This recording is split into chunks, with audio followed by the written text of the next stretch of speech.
Thank you, Peter. Thank you for accepting my invitation for this conversation about our recent happenings, not just in Europe, but in the world. Before I ask my first question, I would like to quickly introduce you to those who don't know who you are. You are yourself Chief Innovation Officer, an Executive Officer at Ubiquity University, and however, there is a huge work going on, and I know that because I know you in person. It has not yet launched its courses or its curriculum yet, but in the background there are big works going on, and next year it will offer a beautiful and very different kind of approach regarding higher education, which now really entails more human thinking and more holistic and system thinking than ever before any other university. So I am very excited about your work, and I would like you to introduce this a little bit more, because you can talk about the Ubiquity University. So just to introduce briefly, and after that we are also going forward to the recent situations. Mm-hmm. Okay, great. Yeah, thanks, Bolly. You're very welcome. Yeah, I guess Ubiquity grew out of three main impulses. The most central one is really, what are people learning at the moment in higher education, and how relevant is it to the world today? And we look a lot at the content that students are currently offered, and it doesn't match very well with what's actually happening in the world. So we wanted to design a system that would really help people think critically about the state of the world today, and at the same time explore new creative solutions to what's going on. So that means, taking into account sustainability issues, human rights issues, all of these kind of aspects. If we see ourselves as one human family on this planet, then the question is, how do we respond appropriately to be able to navigate the kind of complexity and the challenges that are coming up? So what are the topics? What's the content of the education? That was one impulse that needs to be different. Another one was the approach to learning. So a lot of education today is really primarily through the cognitive mind. It's really very much focused on learning things intellectually. Whereas to be able to make an effective difference in the world, we know that it's not just the mind that needs to be activated, but the whole person. So how do we develop a form of education that enables multiple intelligences, our ability to relate well with each other, to connect to a vision, a mission, a passion, as well as to know the things that obviously we need to know to design appropriate solutions. And then I guess the third point was, well, there's literally tens of millions of people a year who come out of secondary education globally, qualified to go into higher education, but can't get a place because there's no infrastructure, or their parents don't have the money to send them abroad. So having a global platform online means that anybody anywhere in the world can access this content and start to develop the competencies they want for their own career path, and if they want, get a degree during the process at a very affordable price. So we also are really committed to students not having to go into debt and start their lives with debt hanging around their necks, having completed their studies. So really those three aspects, I guess: appropriate content, a holistic approach to learning, and accessibility for people, both in terms of infrastructure and cost.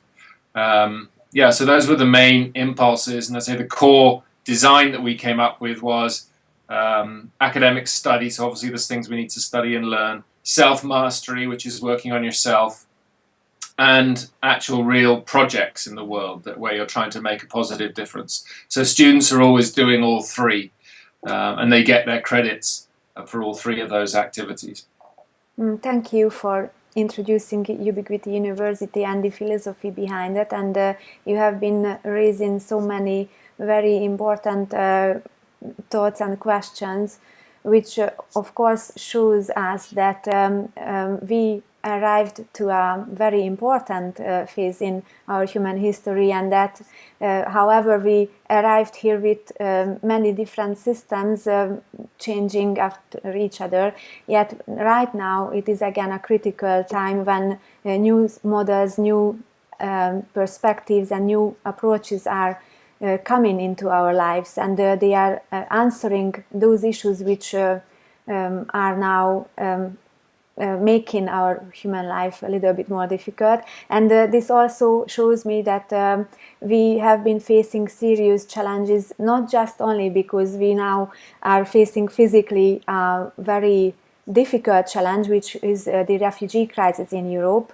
as if it would be the only issue, but we already actually realize that many things has to be changed in order to embrace those values which defines us as humans. And this is why we started this initiative called Finding Human Ways, that meanwhile we are finding new ways and we are trying to answer the challenges, then we should be always remember who we really are.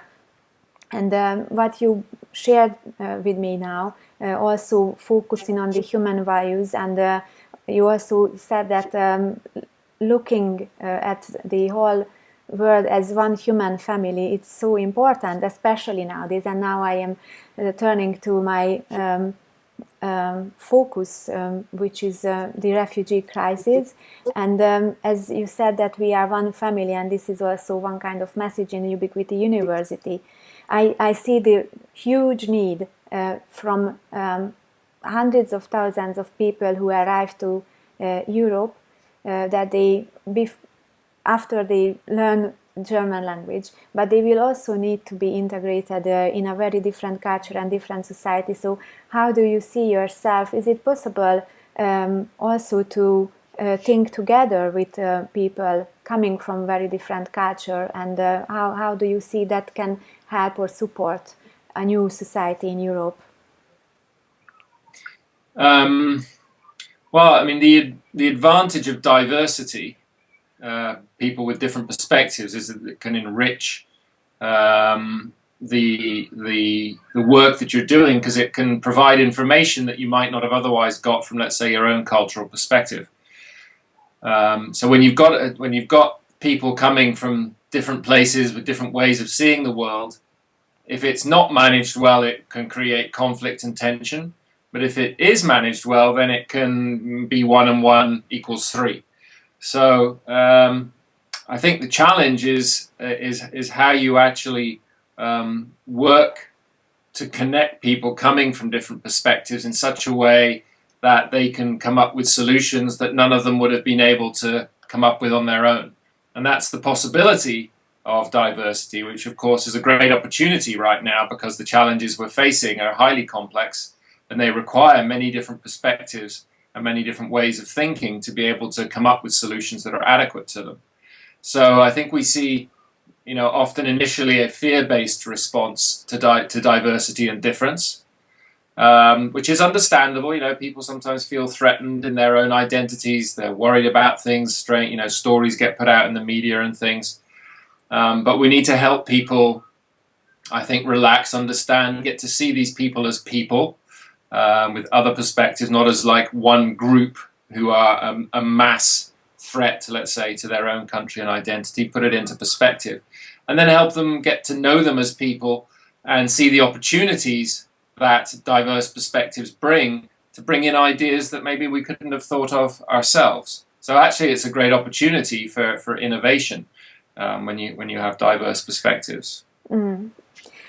There is also a fear-based assumption regarding the quality, and I have to say this quality, because this is the expression what some people are expressing when they are talking about refugees or migrants, which for me is only just the same human beings. And then they say that Germany only accepts those who are highly qualified, and then they will take the advantages of it, and then all the rest will go into other countries, which of course for me is already quite offensive, because we try to classify people by their education.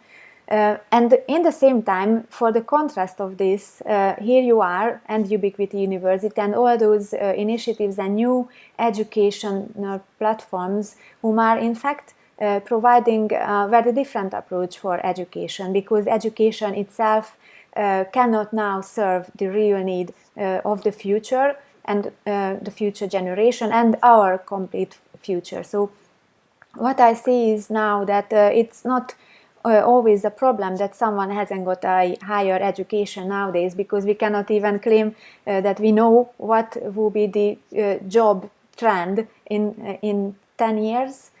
Mm-hmm. And also it's actually potentially more of a problem, because it's interesting if you look at employer surveys, about what they need. A lot of them are saying that the current higher education system isn't providing graduates with the kind of qualities that they need to deal with these complex situations. So it may be a little blind of Germany to say we're only going to take people with existing qualifications, because they might actually be the least best prepared for the kind of world that we're in, because they've been trained and educated for a world that is rapidly disappearing. And in fact, with the speed of change, the predictions are that 40% of jobs that currently exist won't exist in 10 years' time. So it requires a different approach to learning, that enables adaptability and flexibility, and the competence to deal with the complexity that we're facing. And often if you've been trained in a certain way, educated in a certain way, it's very hard for you to change your mind or your way of doing things. So it may be, I think it's a bit short-sighted to look at people and try to categorize them in that way, particularly given the situation we're in at the moment. Yeah, and of course, when we say that we cannot see the future and what will be the working area look like, but then of course it means for many people that it seems to be very scary, and in that moment, from my perspective, it is always good just to step back one step, just away from the fear-based blind view, and going back to the very basics, that okay, then what is going to unfold here, and how can we prepare ourselves? What are those skills, and what are those inner qualities that will be definitely important? And even if we don't know what will be the workplace of the future, but what will be the human who will do work? Mm. Yeah, absolutely. And it's interesting when we looked at IBM's CEO survey. So every 2 years, IBM interviews about 1,700 leaders across the world. And they said that the main qualities they needed in people now were about creativity, collaboration, complex problem solving, communication, all very human skills that need an education that's more than purely cognitive. And so those are the kind of qualities now that people are recognizing are needed in the workplace, and which a lot of the people who've currently been educated aren't equipped for, because they weren't educated in that way. So that's part of what informed Ubiquity's design, is how do we create a far more holistic approach that really helps develop those kind of competencies that are more adequate to the life conditions that we're in right now. Mm. And on what way? I mean, some people can say that creativity and all those free thinking comes with us anyway, with the birth. And yet somehow it seems that at some point many people are losing that kind of connection from this inner quality which is there. So how can then any platform or any approach help to reconnect or to develop this again or newly? Well, you're right. I think a lot of people through their education learn to believe that what's important is what they know in their heads, and that's not necessarily useful for their creativity. I think it's the combination that we've put together of study, self-mastery, and actually working on a real project that can help reconnect people to their creativity, particularly the work in the real world. To have people collaborating with each other on a project that's going to make a difference requires you to access your creativity and your innovation. And then to be working on yourself, your interior development is going to support that side of things. And then at the same time, obviously developing the knowledge and the skills that you need to do that effectively. But my sense is it's going to be the combination of that, actually. The interaction between applying things in the real world, learning and working on yourself, so that education actually moves from being, something you do at the beginning of your life in a kind of abstract vacuum, and then you go and work. And then, of course, your education's already starting to get out of date. But it becomes something that is ongoing in your life, and it's an interaction between you trying to effect some kind of positive change in the world, and then learning the things you need to learn and working on yourself to be able to do that well. But it should be an ongoing process and interaction, I believe, between application in the world, learning stuff, and working on yourself. Mm. Yeah. Now, as we talk deep about the changing landscape of higher education, and also, of course, there are many people who need it, and they are happily try to enroll into this opportunity. But then there is still one missing link, what at the moment I believe it's not yet complete in this chain, which is the intermediate step that connects the student or those who are looking for a job to the employer to be, or to an organization, a corporate, or into any environment, because the approach is that people are sending hundreds of CVs to many places, and then there is an HR department, and then they are having about 20 seconds to having a look at the CV, and then people becoming just a one-page data what probably no one really reads, and then it end up in a bin. And it's very lucky if someone really gets further from the bin. And I believe that this really is a very wasted time and wasted kind of quality of the human life. And how can we create the bridge between the education and the workforce, either with or without these intermediary steps? If it's not necessary, maybe it will be the end of this.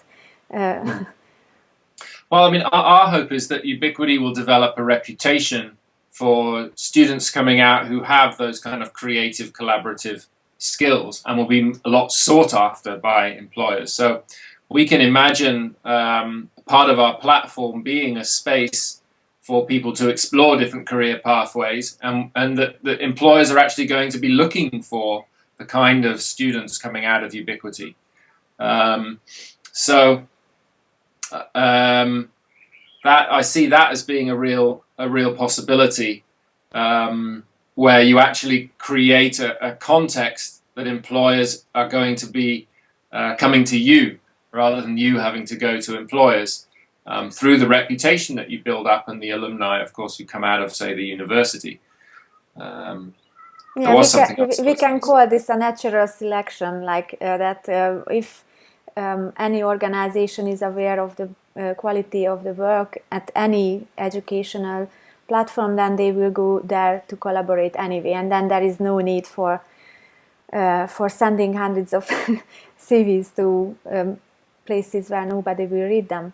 And just my last question, and if you can remember of your thoughts what you lost a minute ago, then you can tell me, of course.